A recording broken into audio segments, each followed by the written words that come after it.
Správna výživa platničiek. Volám sa Roland Habera, špecializujem sa na bolesti pohybového aparátu, vrátane tetány a migrén. Všetky informácie nájdete na www.masažnaterapia.sk. Výživa platničiek je taká zaujímavá téma, teda hlavne pre mňa, pretože zase ju sprevádza veľké množstvo nezmyslov. Dočítate sa na webe bežne, že treba jesť kolagén, lebo platničky sú z kolagénu, alebo osteochondrín, acesulfát, lebo kvôli, krvným plochám, ktoré sú okolo platničiek, alebo treba piť veľa vody, aby platnička bola zavodnená, lebo ona je vlastne, má vnútri vodu. No, väčšinou sú to buď nezmysly úplné, alebo sú to veci vytrhnuté z kontextu. Ono to samozrejme tak prirodzene zvádza. Platnička je kolagénový obal, a vnútri má hyaluronové jadro, ktoré viaže vodu. Ten hyaluron s vodou tvorí taký tuhý chrupavkovitý gel. Takže ideme na to zase logicky. Keďže máme platničku z veľkej časti z kolagénu, tak musíme jesť kolagén, aby tá platnička mala správnu výživu. No, keď budete suplementovať kolagén v objeme 1 až 2 gramy denne, pričom v tele máte kolagénu, 10-15 kg, tak to je ako keby ste s prepáčením plúvli do haly. To telo absolútne nepocíti. Kolagén je úplne všade. Ako náhle sa to aj dostane do krvného riečišťa, to voľne putuje, odoberajú si to bunky, ktoré tie hyaluronové reťazce, tie kolagénové potrebujú. To sú, cievne steny, to sú kosti, to sú šlachy, to sú svaly. Proste kolagén je úplne všade, pokožka takisto. Takže reálne sa vám na tú poškodenú platničku dostane možno 1 miliontina z 1 gramu. Čiže absolútne zanedbateľné. Druhá strana je zase voda. Teraz budem piť viacej vody, lebo však platničkové jadro je hyaluron, ktorý viaže vodu. No a keď budem piť viacej vody, tak budem mať viacej vody v platničkách. Holý nezmysel. Čím viac budete piť vody, tým viac budete obťažovať obličky. Takže aká je vlastne správna výživa platničiek? No v prvom rade musíme pochopiť mechanizmus výživy platničiek. Platničky nemajú cievy. Nejaká to cievne zásobenie, kde si v detstve veľmi skorom tam je. Zrejme ono to potom zmizne, to sú len také drobné cievky a vlastne platnička zostáva po zvyšok života ponechaná de facto na vás. Čiže najprirodzenejší spôsob, akým regenerujú platničky alebo akým sa vyživujú platničky, je pohyb.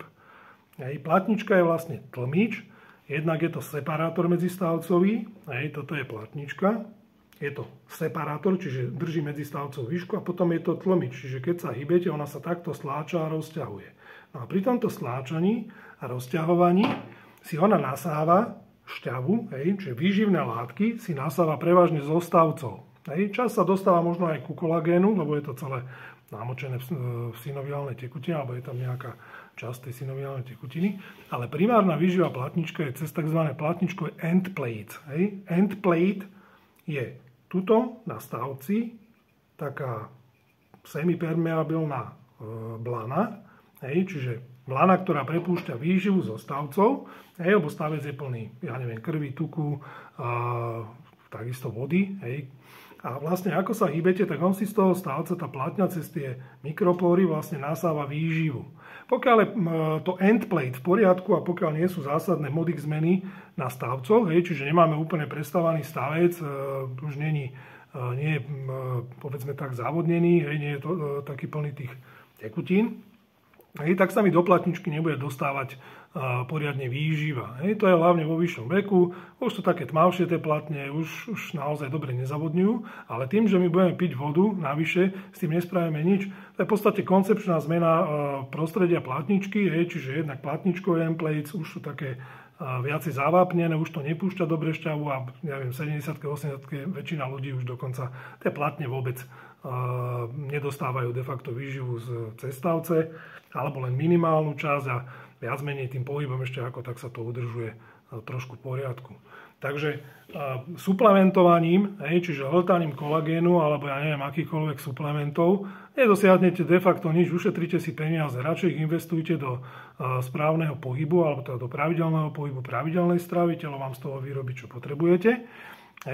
A sústredte sa na to, aby ste tej platničke pomáhali ako tak v regenerácii. To znamená, keď je raz poškodená a bola povedzme dlhodobo roztláčaná, tak je za tým nejaký patologický pohybový vzor. Čiže musím opraviť pohybový vzor, prípadne zaradiť cieľané cvičenie, aj poradiť sa s niekým, kto tomu rozumie, nastaviť sa na cestu a začať na tom pracovať. Nikto vám do platničky nedostane výživné látky, proste externe. Ja viem, že aj v tomto smere pokračujú pokusy a vývoj ide neskutočne dopredu, ale zatiaľ som ešte nepočul o tom, že by niekto prišiel s metodikou, ktorá by bola naozaj dostatočne účinná na regeneráciu plátniček. Čiže v podstate stále je to ten pohyb a stále je to teda sú to faktory, ktoré k tej regenerácii prispievajú. To znamená dobrá kvalita kostného tkaniva, teda hlavne tých vertebrálnych súčastí. Potom samozrejme už sa prihľadá aj na vek, lebo vo vyššom veku už to horšie regeneruje, je to už také prestavbové zmeny na mäkkých tkanivách aj na pevných tkanivách.